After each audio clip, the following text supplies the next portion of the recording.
नमस्कार मित्रांनो, आजचा आपला पहिला ब्लॉग आहे. आपण आज झाडावर बसून शूट करणार आहे. तुम्हाला काही शेतीबद्दल थोडीफार माहिती देणार आहे आम्ही आज कोथमीर मेथी या दोन पिकांबद्दल थोडक्यात माहिती घेऊया. आम्ही 10 किलो बीची कोथमीर टाकली आहे.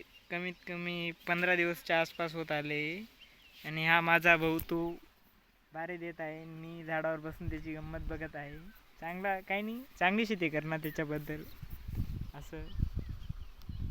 2 दिवसापासून आम्ही प्रयत्न करतोय. मोटरचे थोडे प्रॉब्लेम आले, मोटर भरले आम्ही. डीपीचा प्रॉब्लेम आला, आता डीपी ऑइल फेकते असं ऐकायला भेटलं. काय होतच राहतं शेतकऱ्याच्या जीवनात. या अशा भरपूर गोष्टी होत राहतात, त्याच्याबद्दल आपण काही वाईट मानून नाही घ्यायचं. आपण प्रयत्न करत राहावा असं माझं म्हणणं. त्याशिवाय आपल्याला यश भेटणार नाही. काय म्हणता बाकी तुमच्याकडं पाणी बिनी?